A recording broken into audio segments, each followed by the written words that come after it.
लेना पड़ेगा। और कैनबिस आगे चल के नींद के लिए, भूख के लिए, पेन के लिए, कार्सिनोमा के लिए, यूफोरिक के सब कंट्री में लोग कैनबिस अलाउ कर दे रहे हैं। और कैनबिस ये अपना ही है, इंडियन ही है। लोग बाद में वो कर रहे हैं। हमारे यहाँ क्या बोलते हैं, हजारों साल से यूज हो रहा है कैनबिस।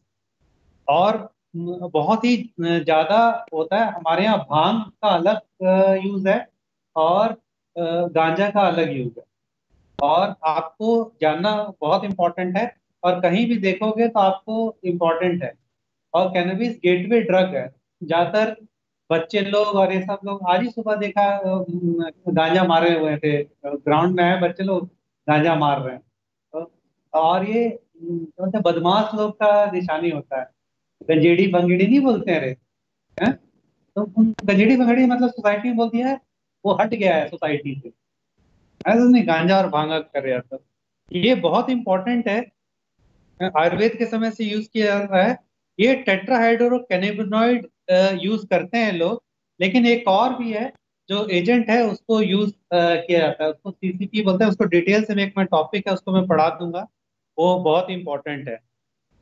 ये इम्पोर्टेंट है कि स्टार्टिंग कब होगा। अगर स्टार्टिंग 25 साल से कम होगा तो देखा ये गया है, इसका मैकेनिज्म क्या करता है, ये नेगेटिव रिसेप्टर्स उसको ब्लॉकेट कर देता है। और व्हाइट मैटर जो हमारा बनता है, एक ग्रे मैटर होता है जो 10 से 15 साल में मेरा दिमाग पूरा विकसित हो जाता है। लेकिन व्हाइट मैटर में चेंजेस आता है, जो मेरे पर्सनैलिटी और ये सब को चेंजेस करता है। वो व्हाइट मैटर, ग्रे मैटर में चेंजेस हो चुका है, और व्हाइट मैटर उसको मॉडिफाई करता है। तो मॉडिफिकेशन प्रोसेस को ये डैमेज कर देता है, और इसके कारण मेरे व्यक्तित्व में चेंजेस आ जाते हैं। तो जितना अगर 25 साल में वो लिएगा तो उसका व्यक्तित्व चेंज हो जाएगा, और बहुत सारे डिसऑर्डर्स और ये सब होने के चांसेस बढ़ जाएंगे। तो इसलिए बहुत इंपॉर्टेंट है। और ये बहुत इंपॉर्टेंट है, ज्यादातर कौन गांजा पीता है, लेफ्टिस्ट वाले, चे गुवेरा। ऐसा नहीं कि नहीं, गांजा चे गुवेरा का शर्ट पहने रहेंगे, झोला पकड़े रहेंगे, जेएनयू वाले। ऐसा नहीं कि नहीं है, रिबिलियस एटीट्यूड दिखाने के लिए वो करते हैं। और ये बहुत इंपॉर्टेंट है, इम्प्रूव कॉग्निशन। कॉग्निशन क्या होता है, मेरे सोचना समझना। और वो है, हम तो जिस कॉलेज से पढ़ते थे एफएमसी में, बहुत ज्यादा गांजा यूज होता था। ये वाला ना, उसका जो बाप है ना, रिया चक्रवर्ती एफएमसीआई है, उसी में फंसा था। तो पता चला ना, सब लोग बोलने लगे, साला ये तो पता चल जाएगा कि एफएमसी से यूज होता है। हम्म, तो अलग चीज है। तो इम्पोर्टेंट, आवाज आ रहा है ना रे? हाँ हेलो। Yes sir. आवाज आ रहा है कि नहीं आ रहा है? पता सर नहीं चल आ रहा रहा सर। है सर। हाँ, आवाज आ रहा है ना? यस सर आ रहा है सर। हाँ चलो, ठीक।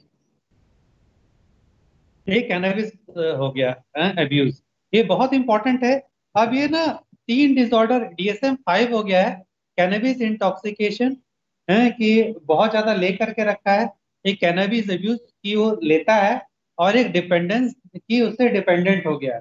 तो एक्चुअली क्या है ना, कैनबिस है सबसे कम डिपेंडेंस करता है, मतलब साइकोलॉजिकल डिपेंडेंस, और क्या बोलते हैं, फिजियोलॉजिकल डिपेंडेंस बहुत ही कम है। हैं? इसके कारण वो है, हो सकता है वो खुद की दिक्कत हो उसके कारण वो है। तो इंटॉक्सिकेशन बिल्कुल वो है कि मैं कुछ लेने के बाद मेरे को reversible syndrome of mall adaptive behaviour and psychologist changes, उसके कारण मूड रिलायबिलिटी, कॉग्निटिव इवेलमेंट और पुअर जजमेंट होगा। मतलब देखो ना, जब मैं कोई गांजा लेता है तो क्या होता है, मूड लेवाइल हो जाता है। मतलब हंसेगा तो हंसने लग जाएगा, रोएगा तो रोने लग जाएगा, खाएगा तो खाते रह जाएगा। उसको लेवाइल मूड कहते हैं, जो फ्लक्चुएट होते रहेगा। जैसे उसका वो रहेगा। कॉग्निटिव इम्पेयरमेंट मतलब सोचने समझने में होगा, और डिसीजन नहीं ले पाएगा सही से, पुअर जजमेंट होगा। अब अब्यूज क्या है, ये problematic pattern of substance use है that result in poor role functioning. मतलब उसके कारण उसको दिक्कत हो रहा है काम काज ये सब में, interpersonal, recurrent use, hazardous situation में, और उसको दिक्कत परेशानी है। ये इसको हम लोग अब्यूज कर रहे हैं। अब डिपेंडेंस में क्या है, टॉलरेंस और विड्रॉल सिम्टम्स आ जाएगा। हम्म और हर समय उसको लेना पड़ जाएगा। सबके लिए एक ही चीज है, लार्ज अमाउंट में लेगा, लॉन्गर पीरियड के लेगा, छोड़ने की कोशिश करें नहीं छूटेगा, विड्रॉल सिम्टम्स होंगे, ये सब होगा। इसमें तो विड्रॉल सिम्टम्स बहुत ही कम होता है।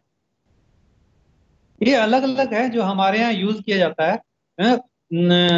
इसको स्क्रीनशॉट ले लेना रे। मैरिजुआना और गांजा ऑलमोस्ट सेम है ना। मैरिजुआना ये क्या बोलते हैं, ये अमेरिकन सिस्टम वाले जो इंग्लिश वाले वो यूज करते हैं, मैरिजुआना पी रहा हूँ मैं। जितने भी बड़े रिलीजियस लोग होंगे ना बोलेंगे मैरिजुआना ले रहा हूँ, और छोटे लोग बोलेंगे कि गांजा ले रहा हूँ। ऐसा में क्या नहीं है, बहुत ही आसान है इसका। समझना भी बहुत आसान है। इतना यही बगल में सब लोग पीते हैं, सब यही पीते हैं बगल में। गांजा मारने लगे स्मोक करेंगे तुमको एकदम आसानी से। पत्ते का लीफ है वो है। भांग सबने लिया होगा, हमारे सोशली सैंक्शन है, शिवरात्रि में क्या बोलते हैं, होली में, तो उसको लिया जाता है। यूजुअली क्या है, गांजा को स्मोक करते हैं, और भांग को ओरल लेते हैं। एक हशीश भी है, वो हमारे यहाँ यूज नहीं होता है। वो हशीश में क्या होता है, रेजिन हो जाता है, और एक सीबीडी ऑयल भी आता है। ऑयल और ये सब है। ये जो अभी जो पकड़ा है ना, कौन सा है रे अभी, इसलिए तो गांजा पकड़ना वो चाहिए अभी। ये कौन सा रिया चक्रवर्ती वाला में सीबीडी ऑयल यूज देती थी वो रोज उसको, एसएसआर को। आया समझ में कि नहीं है, सीबीडी का बेनिफिट है। उसको बार बार खाने में मिला करके और वो सब के लिए सीबीडी ऑयल दिया जाता था। ये बड़े लोग ये सब यूज करते हैं, हमारे लोग गांजा और भांग यूज करते हैं। आप बहुत सारे शॉप हैं, यही सरकारी भांग का दुकान है, वहां पर जाओगे। और क्या होता है, भांग को ही ना हमारे यहाँ मुनक्का में भी यूज किया जाता है। तो आपको लोकल होगा, मुनक्का में क्या होता है, भांग मिला हुआ और क्या बोलते हैं, जो ग्रेप्स होता है ना, उसको मिला करके, क्योंकि कड़वा होता है भांग का वो, तो उसको मिला करके यूज करते हैं, तो बहुत इंपॉर्टेंट है।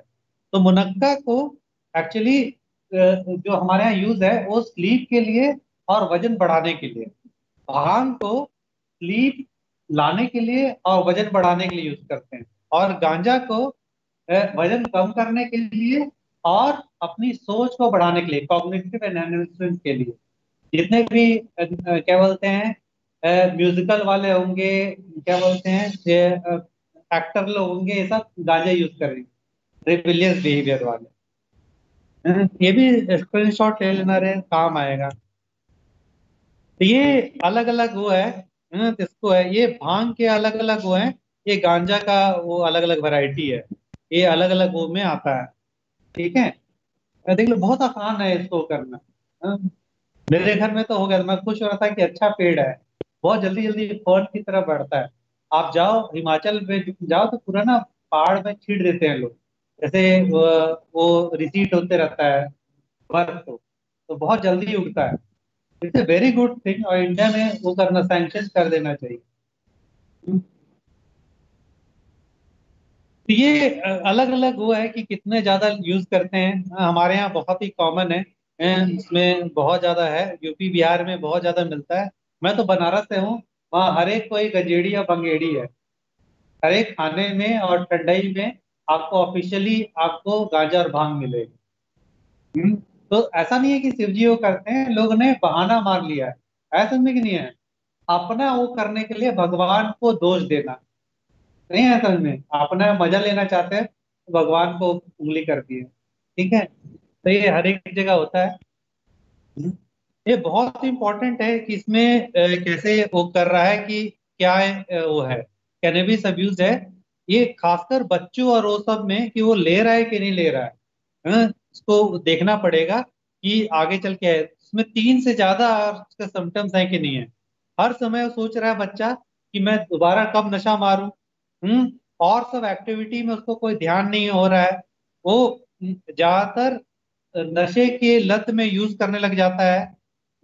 लार्ज अमाउंट लेता है जब वो नहीं ले रहा है, और जब वो खत्म हो जाता है तो एज आउट हो जाता है, और बार बार क्विट करने की कोशिश करता है, लेकिन ये बहुत ही कॉमन है। इसको स्क्रीनशॉट ले लोगे तो इम्पोर्टेंट रहेगा। ये काफी ज्यादा हमारे वो में सिनेरियो में है। और एडोलसेंट लोग लेते हैं, जवान लोग होते हैं। जैसे CIMS is not a medical college, medical college में तो खूब गांजा और भांग चलता है रे, यहाँ सिम्स में नहीं चलता है। चालू मत कर देना कि सर ने बोला था, साला हम पे फंसवा दोगे। नहीं, तो ये टिपिकल गांजा का लीव है और मार रहे हैं। और देख रहे हो उसको आंख लाल हो जाता है और अपने उसमें ही चला गया, उसको कुछ सुध बुध नहीं है। हम्म, ये कैनबिस ये भी वो कर लेना, स्क्रीनशॉट ले लेना, बहुत इंपॉर्टेंट है। ज्यादातर जो कैनबिस होते हैं, एडिक्शन होता है उसके इफेक्ट के लिए, वो क्या क्या रिलैक्सेसिंग होता है और मजा करता है, उसलिए बहुत होता है, इसलिए यूजली हाई बोला जाता है। उसको फीलिंग रिलैक्स होता है, feel happy and chilled out, heightened senses, टॉकटी, फिट्स ऑफ गिगल, ये रहता है, उसलिए वो लेता है। आया समझ में कि नहीं है? There is a good chance of low side भी हो सकता है। इसमें क्या होगा? फीलिंग ऑफ पैरानोया, शक्की के उतर होगा, कंफ्यूज हो जाएगा, एंग्शियस हो जाएगा, अस्थमा को होगा, ब्लड प्रेशर टेम्परेचर होगा, और हेलुसिनेशन होगा जो फ्रॉम कैनाबिनॉइड से लेंगे तो हाइज और लो है, इसको स्क्रीनशॉट ले लेना। ये बहुत इंपॉर्टेंट, क्यों हम लेते हैं और क्या मेरे को अफेक्ट करेगा। तो ये बहुत इंपॉर्टेंट है कैनबिस के लिए। ये अलग अलग, इसको भी स्क्रीनशॉट ले लेना कि अलग अलग कैसे काम करता है। मैं पहले दिखा दिया हूँ। रेड हो जाएगा, ड्राइनेस ऑफ माउथ रहेगा, हीट ऑफ सेंसेशन रहेगा और मसल रिलैक्स हो जाएंगे। टॉक्सिसिटी में क्या है, उसको अलग अलग होगा। ज्यादातर उसका बीपी हाई रहेगा, चेस्ट पेन और हो जाएगा, और extreme hyper activity of physical violence होगा। उसको हम लोग कहते हैं रनिंग एमॉक। रनिंग एमॉक रहेगा तो ले लेगा उसको ना। इंटेंस होता है, एंग्जाइटी होता है उसको, डीपर्सनलाइजेशन एंड डीरियलाइजेशन। उसको ये नहीं पता चलता है कि वो कौन है और कहाँ फंसे, तो भागता है इधर उधर करके। ये बिकम वेरी हो, उसमें सुसाइड भी कर देगा और होमिसाइड भी कर देगा। और किसको होगा वो नहीं जाएगा। सीजर होने के चांसेस, स्ट्रोक, न्यूराइटिस और ऑर्गेनिक ब्रेन डैमेज, ये सब होने की, जब वो हाई डोज में ले लेगा तब। हेल्थ रिस्क फैक्टर्स यूजुअली होता नहीं है, रिस्क ऑफ सीरियस फिजिकल और मेंटल हेल्थ प्रॉब्लम्स होने के ज्यादा है। हार्मलेस ड्रग है, आया सच में कि नहीं है, अगर आप सही से वो लोगे तो ये तो टबैको से भी कम हार्मफुल है, लेकिन यूजुअली प्रॉब्लम तो करेगा ही। उसके साथ में क्या होता है, अदर वो रहता है कि नशे के साथ साथ में और वो करेगा, निकोटीन एडिक्शन भी रहेगा, तम्बाकू जो भी गांजा ले रहा है वो सिगरेट के साथ भी लेगा और ऐसे भी लेगा। और उसके साथ गुटखा भी खाएगा, और उसके साथ साथ में ड्रंक ड्राइविंग भी करेगा, दारू भी पिएगा। रिस्क ऑफ थ्रोट एंड क्या बोलते हैं, lung diseases, bronchitis, not because of ये, बिकॉज उसके साथ में तंबाकू खाएगा, गुटखा खाएगा और सिगरेट पिएगा, उसके साथ में वो हो जाएगा। ये देखा गया है कि स्पर्म काउंट कम कर देता है और फीमेल में फर्टिलिटी और ये सब को दिक्कत करता है। अब साइकेट्री में मोस्ट इंपॉर्टेंट है, ये क्या करता है ना, cannabis act as a trigger, ये परसेप्टेंट होता है। मेरे जीन्स में कुछ ना कुछ साइकोटिक के सिम्टम्स हैं, और जैसे मैंने कैनबिस लिया और वो उभर आए तो ये बहुत इंपॉर्टेंट है। खासकर उसकी फैमिली हिस्ट्री हो तो उसमें बहुत ज्यादा प्रॉब्लम है, उसको सिजोफ्रेनिया होने के चांसेस ज्यादा हो जाएंगे। तो इसको कहते हैं सब्सटेंस प्रेसिपिटेटेड साइकोसिस। एक सब्सटेंस इंड्यूस साइकोसिस अलग है और एक सब्सटेंस प्रेसिपिटेटेड साइकोसिस अलग है। तो ये क्या कर रहा है कि वो बिल्कुल ठीक था, उसको प्रोड्रोमल स्टेज में था, जैसे उसने क्या बोलते कैनबिस लिया अब पूरा वो उभर आया, अब प्राइम साइकोसिस हो गया। और इसमें क्या होगा, मैं नशा अगर बंद कर देता हूँ फिर भी वो साइकोसिस परसिस्ट रहेगा। अगर नशा बंद करता हूँ, साइकोसिस अगर कम हो रहा है तो सब्सटेंस इंड्यूस साइकोसिस, ये अंतर है। अदर मेंटल प्रॉब्लम्स भी वो करेगा, ये बहुत इंपॉर्टेंट है। मोटिवेशन नहीं रहेगा, इसको हम लोग कहते हैं ए मोटिवेशन सिंड्रोम, जो लॉन्ग टाइम लेने पे होता है और नेगेटिव सिम्टम्स ऑफ सिजोफ्रेनिया के कारण होता है। ध्यान लगाने में दिक्कत, हम्म, और भी उसको प्रॉब्लम होगा, रिलैप्स होने के चांसेस है, मेमोरी लॉस और सिजोफ्रेनिया होने के चांसेस हो रहेंगे। अलग अलग आप टेस्ट कर सकते हो उसके लिए, क्योंकि कोई भी नशा लेता है आपके हेयर में डिपॉजिट होता है, तो आप हेयर एग्जामिन से भी कर सकते हो। वेरियस ये टेस्ट हैं। लिवाइन टेस्ट हम लोग कहते हैं, आप एमसीक्यू में पूछा जाएगा कि इसको क्या यूज किया जाता है, तो देर आर वेरियस टेस्ट, अलग अलग यूज में करते हैं। तो पर्पल टेस्ट होगा लिवाइन टेस्ट के लिए, फास्ट ब्लू टेस्ट के लिए रेड कलर होगा। ये अलग अलग है, ये एमसीक्यू आता है तुम्हारे लिए, ये यूज करते हैं कि कैसे आगे चल के ना इंडिया में यूज होगा ये। और जो एनसीबी जो यूज किया है वो ले रहा है, ये इसी लिवाइन टेस्ट और ये पर फास्ट ब्लू टेस्ट ही यूज किया है। जो एनसीबी जो जितने अभी इसलिए मजा आ रहा है ना, फंसे ना ये उन सारे बॉलीवुड वाले, तो इसलिए यही सब करते हैं, आपको पता होना चाहिए। दिक्कत क्या है, सबको पता होता है, मेडिकल वालों और डॉक्टर को ही नहीं पता होता है। प्रॉब्लम यही है। हाँ, नहीं, तब जाओगे तो बिल्कुल पता रहता है कि क्या हो रहा है। तो आप टीएलसी भी कर सकते हो, वेरियस अदर टेस्ट भी है उसमें वो रहता है। ये बहुत इंपॉर्टेंट है ये आगे चल के, क्योंकि आपको ना मेडिकल यूज के लिए सैंक्शन कर देंगे। इसमें बहुत ज्यादा वो है, खासकर नोजिया वॉमिटिंग के लिए, जितने भी कीमोथेरेपी में भोग लगाने के लिए भांग, और एड्स के लिए वो है, और ग्लोकोमा में इंट्राओकुलर प्रेशर कम करने के लिए, पेन रिलीफ करने के लिए बहुत इंपॉर्टेंट है। हम्म, ये और देखा गया है जो मल्टीपल स्क्लेरोसिस, जितने भी न्यूरोलॉजिकल डैमेज है, मल्टीपल स्क्लेरोसिस से लेकर के डिप्रेशन तक में, ये बहुत इंपॉर्टेंट है। और सिंथेटिक कैनाबिनॉइड्स हैं, वो अलग अलग यूज जगह हो रहा है, मैं एक स्लाइड अलग से दिखा दूंगा, उसमें काफी इंपॉर्टेंट है। ट्रीटमेंट में क्या है कि बहुत आसान है इसका ट्रीटमेंट, क्योंकि वो नहीं होता है, रिसेप्टर्स वो नहीं है, और अलग अलग जगह वो नहीं होता है। ये टीएससी रिसेप्टर्स होते हैं जो फैट सेल्स में होंगे और मेटाबॉलिज्म को करते हैं। तो एक और है ना, वजन भी कम करता है ये, वजन कम करने के लिए भी यूज करते हैं। एक्सरसाइज एनी टाइप होगा वो अपोजिट है। एक्सरसाइज भी एक नशा है, तो जब तुम नशा करते रहोगे तो दूसरा नशा नहीं करोगे। फ्रूट खाना भी, कोई भी फ्रूट भी खाओगे तब भी आप नशा नहीं कर सकते। तो यही बेसिक चीज है। केयरिंग और ये सब एश्योरेंस, ये तो वो करने के लिए है। उसको बेंजोडाइजेपिन और वो सब से आप मदद कर सकते हैं, इसमें दिया नहीं हुआ है। जो ओलंजपिन है वो बहुत अच्छा काम करता है विड्रॉल के लिए भी, और क्या बोलते हैं साइकोसिस के लिए भी, और इसमें बहुत अच्छा वो करता है। और जब उसको ये मोटिवेशन सिंड्रोम हो जाएगा तो आप एमिसेल्प्राइड यूज कर सकते हैं, मतलब कोई काम नहीं है। एमिसेल्प्राइड नेगेटिव सिम्टम्स के लिए बहुत अच्छा काम करता है। तो इसमें वो है, ये अलग अलग साइकोलॉजिकल थेरेपी है, सिर्फ बोलने के लिए, हमारे यहाँ कुछ नहीं है। और ये खत्म हो गया तो कहाँ गया? समझ में आया रे? हेलो, आवाज आ रहा है क्या? Yes sir. नहीं, आवाज नहीं आ रहा है। आ रहा है ना?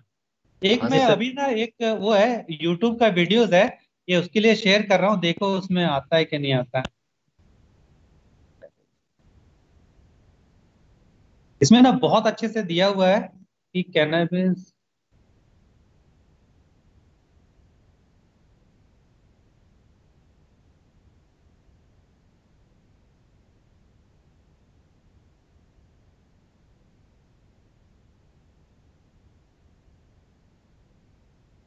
हाँ,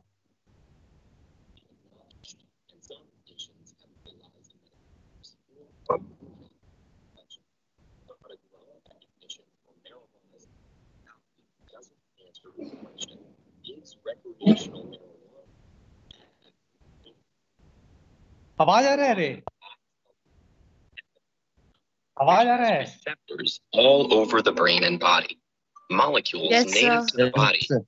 called endocannabinoids, also act on these receptors. We don't totally understand the cannabinoid system, but it has one feature that provides a big clue to its function. Most neurotransmitters travel from one neuron to the next through a synapse to propagate a message. The endocannabinoids travel in the opposite direction. When a message passes from the one neuron to the next, the receiving neuron releases endocannabinoids.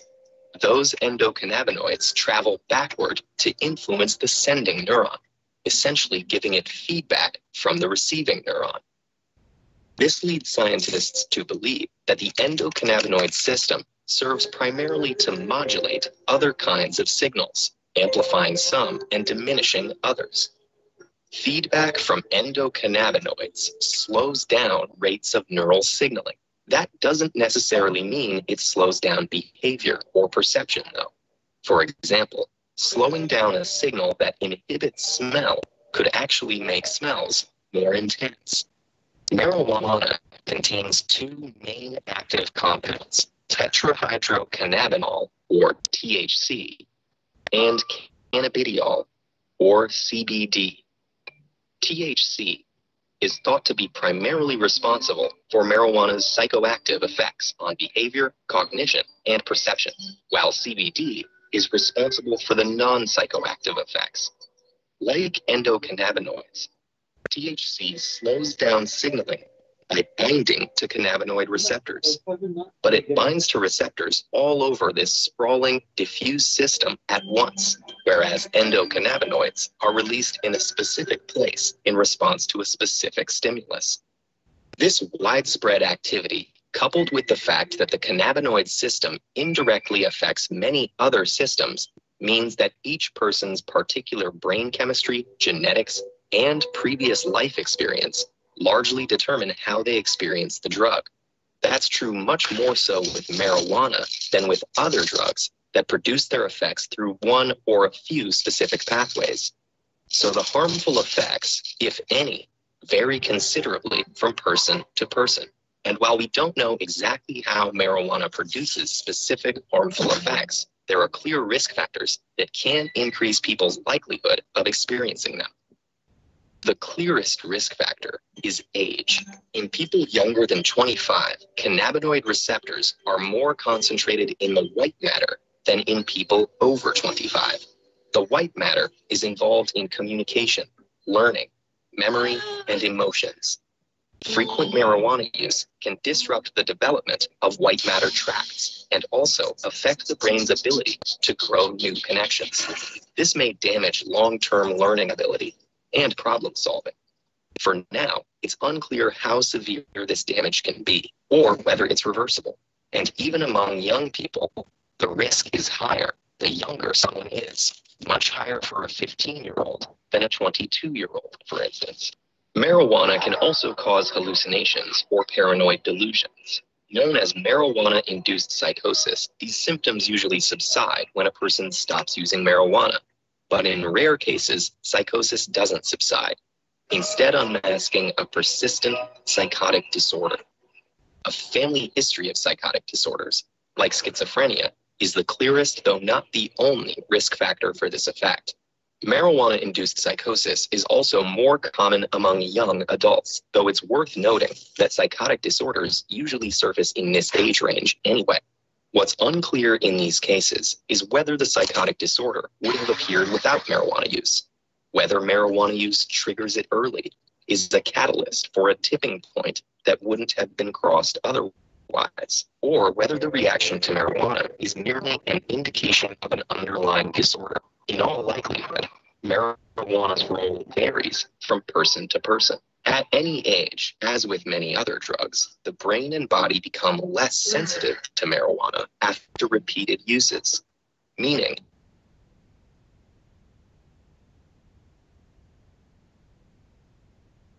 there's no risk of fatal overdose from marijuana, and even heavy use doesn't lead to debilitating or life-threatening withdrawal symptoms if use stops.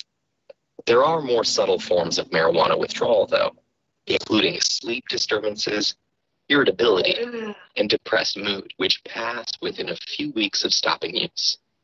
So, is marijuana bad for your brain? It depends who you are.